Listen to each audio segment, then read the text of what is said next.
Hi everyone, Erica from Aloft here, and today I wanted to walk you through how to compliantly operate a UAS under Part 107 during civil twilight and night in controlled and uncontrolled airspace. As you likely already know, on January 15th, 2021, the FAA published its final rule for remote identification of unmanned aircraft in the Federal Register. The final rule included changes to the existing requirements for operating UAS at night, as well as operations over people.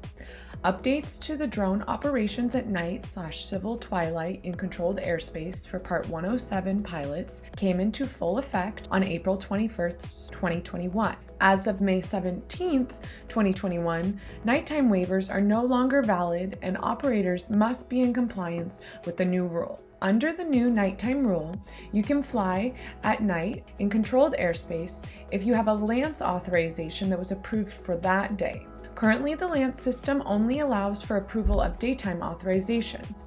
Until our LANC update in fall of 2021 in conjunction with the FAA updates, if you attempt to apply for a LANC at night, you will be blocked from doing so. Until then, to fly at night in controlled airspace, you will need to do the following. 1. Have a current Part 107 certification and complete the updated recurrent online training. Watch the video tutorial to learn more about this, linked in the description of this video. Or you will have had to have passed the Unmanned Aircraft General Small Airman Knowledge Test on or after April 6th of 2021. 2. You'll need to be equipped with operational anti-collision lights, which can be seen from 3 statute miles and have a flash rate sufficient to avoid a collision. 3. You'll need to have a valid LANC authorization at or below the approved altitude in the UAS facility maps for that day.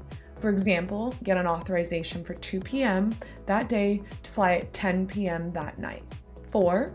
Have a print or digital copy of the national authorization that extends your daytime authorization to allow nighttime operations for the date indicated on the LANC authorization. To note, you do not have to apply for the national authorization. Drone operators can access it by clicking the link in the description of this video.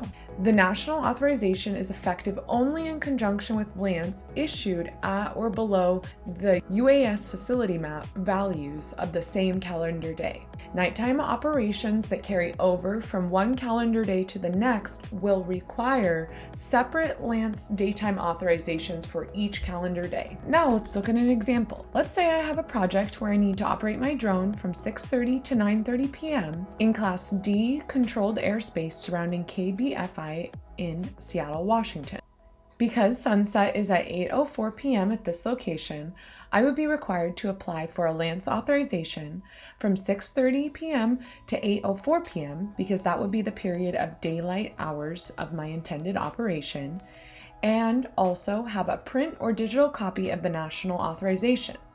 Then, prior to sunset at 8:04 p.m., I would need to land my drone, establish a night landing area that is illuminated by lights, turn on my drone's anti-collision light, and then I could continue my operations into the night. Flying with extra caution and visual observers during night operations is also highly recommended. Further coordination requests for night operations between April and September of 2021 must be submitted via the FAA Drone Zone. If you have never operated a UAS at night, here are a few tips to ensure your operation is safe and FAA compliant. 1. Remember, night operations are categorized as any operation which takes place between evening and morning civil twilight. Evening civil twilight starts at sunset until 30 minutes after sunset, and morning civil twilight is the period of 30 minutes prior to sunrise until sunrise. For example, sunset at my location is 8:04 p.m. and sunrise is 6:15 a.m. So if I'd like to operate my drone anytime between 8:04 p.m. today and 6:15 a.m. tomorrow, I will need to abide by the rules and regulations of night / civil twilight operations. On the Aloft app, you can view when sunset is at any location on the map under the pre-flight info bar and then daylight, which, as you can see here, is 8:04 p.m. today. Another tip is to look 5 to 10 degrees off center of your UAS to help compensate for night blind spots, which are the loss of sharpness, color, depth perception, and judgment of size in the center of your field of vision at nighttime. 3.